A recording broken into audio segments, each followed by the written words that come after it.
Hello, and welcome to Breast Cancer Conversations, a podcast brought to you by survivingbreastcancer.org. I am Laura Carfing, breast cancer survivor and founder of survivingbreastcancer.org, a nonprofit organization providing community, education, and resources to empower those diagnosed with breast cancer and their caregivers from day one and beyond. Hello, everyone, and welcome to you, our new listeners, and to all of you who tune in each week. Today's episode is taken from our Sunday Metastatic Breast Cancer webinar series, where we've been discussing grief, end-of-life choices, and offering valuable resources. We've been bringing on incredible guest speakers to help us navigate some of these topics. This MBC podcast series is made possible by our friends at Citizen, with whom we are teaming up with for a live stream event on Sunday, January 31st at 4 p.m. Eastern. We are going to be breaking down clinical trials. Think of it as Clinical Trials 101. You can get all of the information on our website, survivingbreastcancer.org/events. And be sure to check out Citizen, as they are offering a variety of services to our breast cancer community, including clinical trial matches. You can visit them at citizen.com/SBC trials. That's spelled CIITIZEN.com/SBC trials. For today's discussion, as we think about clinical trials, treatments, and chemotherapy, we speak with Abigail Johnston, who moderates our MBC series, and two guests, Valerie Armand and Jennifer O'Brien. Valerie is an LPN and certified end-of-life doula with over 20 years of experience serving others. She's the founder of Exiting Gracefully, LLC, and Dying Your Way Consultant. Her passion lies in removing the stigma that society has placed on facing our mortality. She provides consulting, education, and mentoring as a way to empower others, helping them navigate their own unique journey. Jennifer O'Brien is not new to loss. At a young age, she lost her only brother after he spent 3 weeks in a coma, and her mother to pancreatic cancer. She has cared for uncles, grandparents, and friends at the end of their lives. She is an accomplished author of The Hospice Doctor's Widow. Her writings present the raw and honest insights of a caregiver and being present during even the most difficult times, honoring grief and going forward after a devastating loss. Several of us in the breast cancer community are on or have been on numerous chemotherapies. We use the term line of treatment. For example, we may be on one line of chemotherapy until it stops working, and then we move on to the second, third, fourth, or fifth. The hope is that we don't run out of options and that there's always going to be a new therapy for us to try. But when is enough enough? When do we give ourselves permission to say, I don't want to try another drug? How do we balance quality over quantity? These are just some of the questions we address. Welcome to the conversation. And there are some things in your book that help people think through. I think one of the things that I loved the most was the checklist that he had on how to evaluate whether to do another chemo. Can you talk about that a little bit? So I don't have a clinical background at all. In fact, I never even had kids. My only pet is a plush toy. I don't really deal in bodily fluids, except, obviously to take care of Bob. But it's not my thing. Clinical stuff is not my thing, and so I wouldn't know the first thing about evaluating a chemo. And so I observed Bob do it repeatedly. By the time he died, I think he had basically chosen, without really openly choosing, not to take the fifth one. We had it in our possession. It was an oral, and he just never took it, and probably died about 3 or 4 months later. So there were several that kind of, gave us wonderful time together. I basically would watch his process and took it and translated it into language that you and I understand, about, like, first understanding what is the purpose of this treatment? Is it curative? Is it palliative? Is it life extending? That's really important from the start. And I think a lot of folks that don't have a medical connection don't always understand that. I think there can be some real ambiguity with, okay, so what is this going to accomplish? If it's going, if it does its job, are we looking at me feeling, me having less pain? Or are we looking at, me getting cured, or are we looking at me possibly getting some more time? And then the other thing he always took into account, and this one honestly was probably more when he would work through this, help patients understand this process. And that was there a big event coming up, the birth of a grandbaby or a wedding or something, that the person really wanted to risk some rough side effects to try to be present for, if that was the case. And then just what are those side effects, and how do they, with just evaluating those. And then finally, I think I have on there disease fatigue. And I think that's really where Bob got by the end, is that, there had been just a lot of complications and side effects that had offered, a really rough time. And it was time. And there wasn't, there was, in the sense that he did stay alive. I'm coming up on the 4th anniversary of his death in January. And I remember very distinctly at this time of year, that year, thinking, oh my gosh, he's going to die on Christmas. He's going to ruin Christmas for me. And I probably felt that way for a couple of days. And then I realized, oh no, he's not. He's not going to do that to me. And he didn't. And I said, we're going to get to mid-January. And sure enough, we did.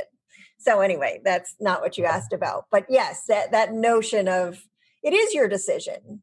You don't just have to take the next chemotherapy. It wasn't my illness and it wasn't my death. So every time he faced this decision, I would simply say, I support you in whatever decision you make. I support you. Doctors who prescribe curative treatments are not always comfortable with this idea that maybe it's time to stop. Yeah. And having those conversations with your doctors, but also knowing within yourself, this is my line. Again, figuring out that line ahead of time, figuring out, when is it going to be time to stop, is so important. And so, Valerie, I want to turn to you. When people come to you and they're within this, should I take this next chemo? Should I stop? Is it time for me to stop? How do you help facilitate that decision, or what do you help people think about in order to make that decision? A lot of the times they already know what it is they do or don't want to do or pursue. And so it's almost more of giving them permission that it's, what are their reasons why, like you had mentioned earlier, there's a holiday or an event that they're trying to be there for, or not wanting to die on a holiday or in the holiday season and hanging on. And I would say the vast majority of the time, anybody who is, struggling with those decisions, again, it's already made, but it's verbalizing that decision. And again, majority of the time it's for someone else, not for themselves. It's getting the family also to understand, to take themselves out of the equation, for your loved one. And again, true love, are you wanting them to fight for you or for them? And, you're not the person on the outside that's going through the treatments and the side effects. And Abigail, you had shared with me in the past, that just the simple terminology that we use around cancer situations and any disease for that matter, giving up or losing a fight, or succumbing to the battle and the cancer's winning. And just to hear your perspective on that, it's really not very sensitive, not sensitive terminology. You even, I think, went so far as to say the cancer murdered someone, which is probably a much more accurate statement if we're being real. That's not because they're giving up. It's because, the cancer is doing what it's going to do. And what do we want that path to look like? How do we, giving the choice and giving the ability to make the choice, what do you want? What is your goal? That's usually a very big question. Is it quality of life? Is it quantity of life? Is it, you may have extended time, but again, what is that going to look like realistically? And I often have to be very brave and courageous, and also very sensitive to where people are at. There are people that don't want reality, and then there's people that look you in the eye and say, just be honest with me. What do you see? And so yeah, it's very, like I said earlier, humbling to be in a position to help someone make their life or death choices. And a lot of times it's just listening and them being able to say their own words out loud, or an opportunity for them to express themselves freely in front of their family members in a safe way, and letting that land where it lands and let the dust settle a little bit, and for them to, kind of put their brains around what the patient themselves really, really wants. As hard as that may be, harder. I often say it, in the very end stages, it's harder, as the care becomes less because the person is maybe less responsive, less active, and it's almost harder for the family to not have anything to do per se. I say it's easier to be doing something, and it's our nature to nurture and to, you've got to eat, you've got to drink, you've got to get up, you've got to move, and there are no rules. So there are no rules. That is so true. It's such a personal decision. And Valerie, I like how you talked about it being a decision that we probably already know and just maybe not have said it out loud, acknowledged it to ourselves, or said it to anyone, especially our loved ones. We are not giving up. And I think we need to change the language around that.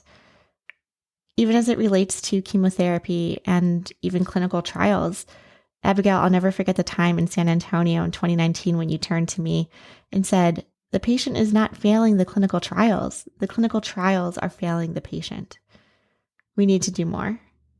And whatever our choices are, to participate in trials or not, to extend chemotherapy or not, to try a new treatment or not, it is okay. It is our choice, and we own that choice. Thank you. Thank you, Abigail, Valerie, and Jennifer, for being on today's show. And for all of you listening, if you're interested in learning more about clinical trials, while I know that wasn't the focus of today's conversation, I do want to put a plug in for our clinical trial webinar that's going to be live streamed on Facebook with our friends at Citizen. So be sure to formally RSVP to get the reminders and links to the webinar. You can RSVP at survivingbreastcancer.org/events. And then also, for some reason, if you can't make the date and time, definitely still RSVP because we will send you the recording thereafter. Thank you for tuning in and listening to our podcast. If you would like to find out more about our organization and upcoming events and ways to connect, you can find out more by visiting our website at survivingbreastcancer.org.